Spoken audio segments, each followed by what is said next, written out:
Live dangerously. 2 words, and an entire world of meaning behind them. They seem irresponsible, careless, very reckless. However, as with almost all things Friedrich Nietzsche has said, the context is important to go into. In his book The Gay Science, Nietzsche observed, "For believe me, the secret for harvesting from existence the greatest fruitfulness and the greatest enjoyment is to live dangerously." To fully comprehend the meaning of living dangerously, let's take a look at the entire picture Nietzsche was trying to paint. Let us beware of saying that there are laws in nature. There are only necessities. There is nobody who commands, nobody who obeys, nobody who trespasses, said the philosopher. Or in other words, the world that we know is devoid of any absolute meaning or laws. Man thinks that there is, but it is more of a necessity than a reality. Depressing? Nietzsche would disagree. In fact, according to him, due to the world having no absolute meaning or laws, accidents do not actually exist. Everything is dependent on one another. Circumstances are not just accidents. In fact, they are the ways in which others have affected your life from angles which are just not visible to you. But the question of why we exist is very real.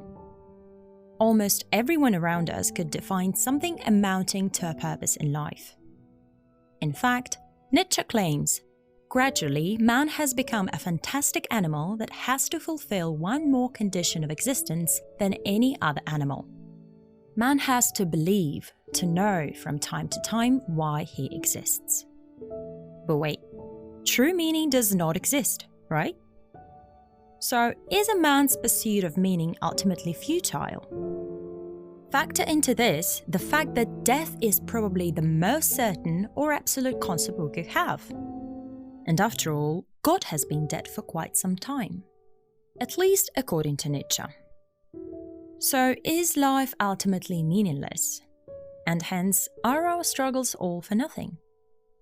It probably is if you are looking at it that way. But Nietzsche, like with almost all things, wants you to break this point of view.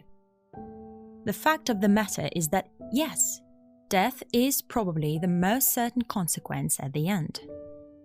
It probably is also true that there is no absolute meaning to almost anything. However, truth does exist. Or perhaps your truth exists. There are no accidents. There is no absolute meaning. Death is the only certainty. And hence, we arrive to the conclusion everyone probably has their own truth. This concept sounds cliché, but perhaps only to those who still consider concepts such as true, absolute meaning plausible. Everyone has their own reference points. Everyone has a different outlook on life. Sure, there are some commonalities, but ultimately, your truth is something which others probably would never appreciate. You are probably the only one who thinks exactly like you. In other words, your truth is simply your own. And that is terrifying. And ultimately, finding your own truth is actually living dangerously. Your experiences are unique. Your emotions are unique.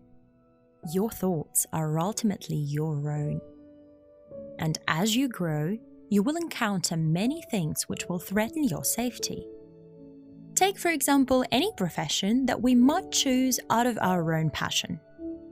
Almost every profession has an element of danger in it, whether it be physical, psychological, or emotional. We would go so far as to say knowledge cannot be acquired safely. The very act of gaining knowledge is a dangerous task. You will come across information you did not expect. Information that will challenge your preconceived notions. Revelations that might wipe the floor with your previously held beliefs. It is a largely unforgiving territory. However, that is perhaps exactly how one grows. That is how they get closer to their truths. But do we ever truly reach it? Do we at some point in our lives actually reach a certain point which we can consider the absolute truth to us? Perhaps we can glean something from Nietzsche's ideas about man's consciousness itself. Consciousness is the last and latest development of the organic, and hence also what is most unfinished and unstrong. The truth is, our truth itself is based on how much we know, and how much we know is directly related to consciousness. And since consciousness is ever growing, so is the road towards our truth. Thus, the very act of going down this road is to live dangerously. Not only are we challenging our previous beliefs, we are viewing the future in different ways too. Think about it. People who achieve a lot are more comfortable meddling with the same things that got them there, even when they might scare the hell out of us. A passionate attorney struggles each trial day with his nerves, but he still goes to court. When he perseveres, his nerves get better, and he advances to a stage where he might feel even more nervous, but he grows towards his truth. Our understanding gets deeper. Perhaps it is overwhelming. Maybe Nietzsche really was right. To pursue one's truth, one has to live dangerously. A veteran doctor or therapist has probably been exposed to not just traumas of his own, but of traumas of others. But in exchange, he grows wise. He understands his truth more. And he appreciates others' truths as well. Someone who has shut themselves off from any kind of danger could probably never get to that point. Not only would they have less experience of the unknown, chances are that they will probably not appreciate what they do not know either.